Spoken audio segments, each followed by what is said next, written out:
Every week, accounts are getting wiped, and it's not because traders are dumb. It's because they're undisciplined. They show up emotional, unplanned, just chasing candles, and then they call it grinding. This week, I'm gonna give you my exact trading setup on GJ, gold, and NAS with structure to where my bias is to I'm actually pulling the triggers. This ain't recycled indicators or content. This is just what actually works for me. This is just a strategy, my psychology, and my discipline that keeps me consistent while I'm able to kind of attack the markets every week without resetting this. If you're ready to trade like a real operator, let's get surgical and jump into the lane in the charts. GJ. I love this pair so much. So we're gonna kind of take it from the top from the daily time frame because I want to see show y'all something, right? So these past couple of weeks, as you can see, GJ kind of hit its all-time high up here, and this is just kind of what happens when it comes to GJ and when it comes to just everything in trading, right? We hit our all-time high up here, and then we kind of made this rejection. If we come back to the daily time frame, we could see that hey, down here these past 3 weeks, or say 3 days, we've really been rejecting this bottom area. You can see that buyers are rejecting and then sellers are exhausted, which is super important for me when it comes to candlestick analysis. If I was supposed to turn it on, obviously you see what it's rejecting. It's trying to kind of push off from here so we can go back up long term, right?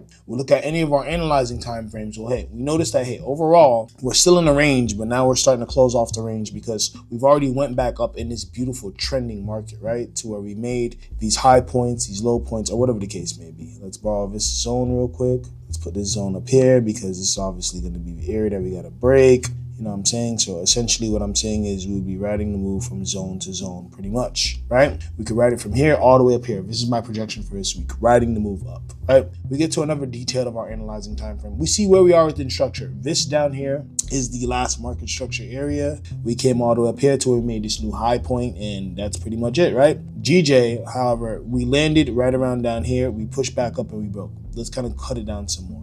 You can see all the probabilities that I've taken this week, and this week it is what it is. It was a good week for me. Just try to stay out of the markets as much as possible and take what I see and not what I want. You feel me? Anyways, buyers kind of took over right around down here, and this is predominantly where the retest area kind of ended at for price on Friday. You can see that price kind of came back into this range and rejected both. First, it was sellers that exhausted out, right? And then it was buyers that came and rejected out. This is highly important. Because if you look at the details of it, right? Keep in mind, we know where we are within the trend. Especially being right here, we were in a short-term downtrending market to where you could see where the market was making these lower highs, right? And these lower low points, right? And then the market came pretty much, we pushed up, we rejected, we didn't have enough momentum. Then we came back down here, and now we striving to push back up here. You know what I'm saying? Obviously, within this overall area, there is a common area that is an area of resistance, right? I'll make it white so it could kind of pop out a little bit more better. But notice that right around here, before we got this retest, we came back down. We got the confirmation right here, and then look, we actually bounced off my zone. This zone that I'm looking at is based on the 2-hour time frame. You can see I drew it from body to wick, and I stretched it from left to right. Just keeping it simple at the end of the day, right? You can see that price action. Even though we broke below it before, we came back and we acknowledged it, and then we gave us an engulfing candle right around here, so we could push towards the upside, right? Going down to the 1-hour time frame. The only thing that I did down here was I was able to kind of catch where we transitioned, really kind of watching the downtrend market and kind of watching how we broke, because let me explain to y'all in detail how I actually caught some of this move, right? Boom. This is basically where we're at. You're going to see why I placed a fib within a fib and why up here is going to be our next take profit area for this week, going from the 192 or 193 all the way to the 194 straight, right? Let me explain. Going down to my analyzing time frames, you could see, well, let me just break it down as low as I can, right? Because I want it to make sense. You can see down here, right?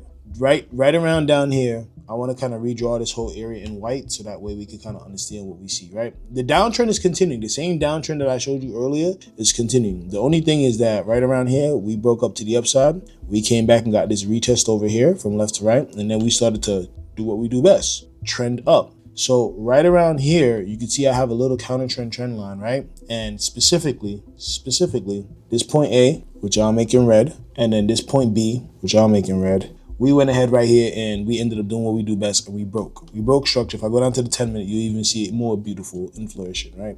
We were supposed to continue the downtrend even right here because this is what we've been doing, right? We came when we broke. I attempted to actually take a sell right here because, I thought we were going to reject the zone and go down. So then once we broke, I was like, okay, we're definitely in the trending market. Cool. Adapted my analysis, figured out where we left off. This was the original higher low right here, and that caused us to push up back into this 1 hour time frame. So we actually broke and changed the trends because we broke this move right here in the direction of trend, right? And then we broke it, and then we came back, we got our retest, we tried to move off of it. We didn't have enough momentum, so we came back for a steeper retrace, connecting to that 4-hour retest area. So that way we can go up here. So now for this week, really and truly with GJ, I'm looking for some type of longs so we can ride the move back up here, right? Which I'm making green because it's going to be a beautiful target for us. Bum. And then obviously I know what comes after that, the negative area, right? Now the negative area ain't really too much. I want to look a little bit broader than my analyzing time frames for 1 second, because our goal is still to ride the move back up to here. But in order to get up here, we got to hit these TPs first. So we know that we're going there. So essentially, we're at an area of a higher low on a bigger time frame as well. So there's a lot of confluence. Trend within a trend wise, we already broke structure on the higher time frame, waiting for, if you look at the 4-hour, we've already pretty much set up to where we're ready to break the structure and transition of the trend on this time frame. This give and take where we are within structure. And on the lower time frames, we just did the same thing as well, to where we broke this area right here and we're ready to kind of transition. So now we're in a transitional period when it comes to GJ. Most importantly, at least for these entries, what I'm really predominantly looking for is for a price to kind of remain at an area of support. So right around here we have a QP, we have the 130, the 193 QP. We're either going to respect that as support, or we're going to come back down to somewhere maybe like the 750 and then try to push up from there, or maybe even kind of retest the zone. Whatever we do, the goal is to kind of go up here and go longs, so that way we're good to go. So my bias on GJ for this week is going to be longs. Quick pause. So if you're serious about becoming consistent, I got something for you, right? DM me the word system on IG. If you don't know my IG, here, go right here. And me and my team will set up a free call to help you build your personal trading plan. And we'll map out everything for you. I'm talking about entries, structure. I'm talking about building that routine that creates freedom and not frustration. You feel me? Because a lot of y'all are frustrated for you. I don't know where y'all at. You feel me? And you gotta bring that hunger, and we'll bring the system in place. So let's actually get right back to it. Nazi boo. Let's get on Nazi. All right, so Nas, man, we've been seeing Nas has been going bullish for quite some time. I love the simple fact that we actually hit this beautiful rejection area up here. I think it's actually amazing, but I also think it was long overdue, bro. Like, especially when we made this high point up here, I think it was long overdue that we hit this rejection area and that we start to actually bring this shit back down. So Nas, you can see it clear as day. Shit, I would love for Nas to actually come back down here, but you know, Nas is one of them trending beasts, so we just gotta watch it from these analyzing time frames. Right about now, we all in a downtrend, so I mean, if it ain't broken, don't fix it, right? I ain't trying to fix this shit, so we trending downwards right now, so that's just what it is, baby. You know what I'm saying? We making these lower highs and these lower lows, so I'm expecting, I would love for Nas to actually come back down here and be able to get this retest, because I mean, if we really want to talk about it for real, on a broader scale, right? Like, oops, messed up.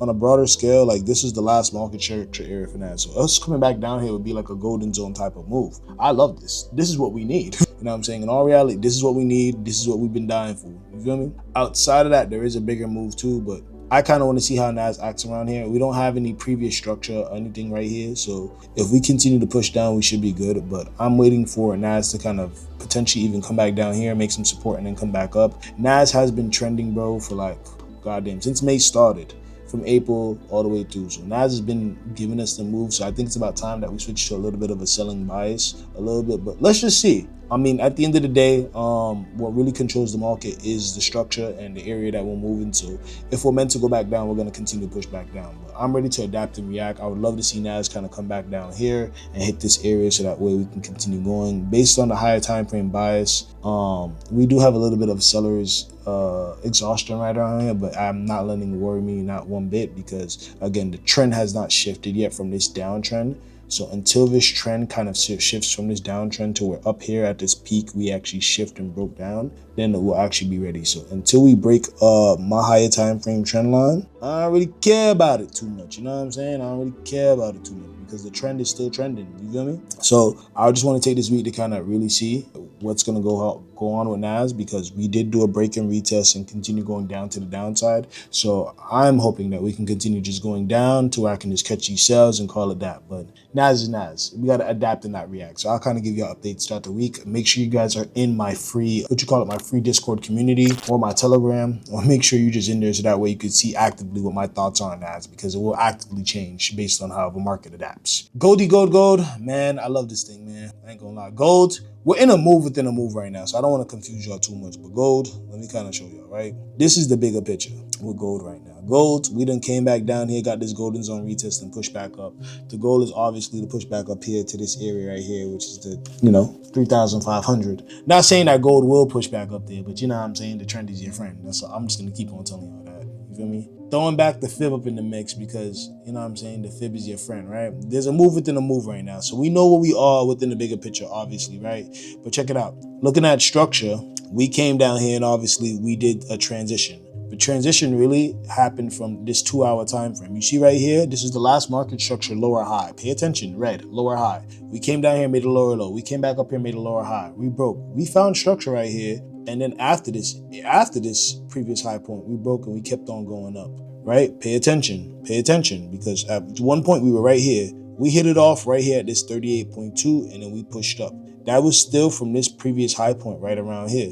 You feel what I'm saying? Until we broke. So from here, we got a new market area that we got to adapt to. So then boom, we push it up, we ride it up to the new higher high, 23, boom, boom, boom. So then boom. So this last move that we kind of pushed up on gold was the actual 38.2. Y'all guys know how I feel about structure, man. Structure's everything. And it's so crazy. My crazy ass tried to sell right here. I mean, like, I got something though. I ain't gonna lie. Like, but just looking where I'm at now, like, you feel me? Like, I took the sells right here and it was very successful for me. Like, you see the amount of ticks I got. You feel me? It was a 1 to 4 for me, but goddamn, I sold out of 38.2. You know what I'm saying? It's good to kind of always update your bias and kind of know where you are. But now for this week, obviously, we at this area of structure. We kind of know where we are. Let's delete that fib for me real quickly so we can go ahead and get this thing going. And bada bang bang. So this is like where we at now. You know what I'm saying? So potential area for a retest. You know how I like how gold gets. She gonna kind of play it right into her hand. Potential area for a retest near this 23 or maybe near this 38.2. We're gonna come back down. We're gonna come retest and probably go back up. So I'm expecting for some indication back up into this area, and then we're gonna potentially go back up. Remember, with gold, we're gonna adapt and react as well. But I'm expecting for gold to kind of be able to come back up here to the 0% on the bigger time frame of the fib, just based on how we're previously trending and moving. So following that structure is gonna be everything. Keeping track of what that lower high is, and not that lower high, I'm sorry, that higher low and that higher high for that retest area, so that way we know where we are within structure is going to be key. Because remember, these are all projection areas that we can come back to before we go back up. We don't break structure until we break right here. So my bias for gold obviously is going to be longs, and we're going to kind of see how this goes. That was my analysis, guys. Appreciate y'all. Thank you. See you guys next week, and deuces.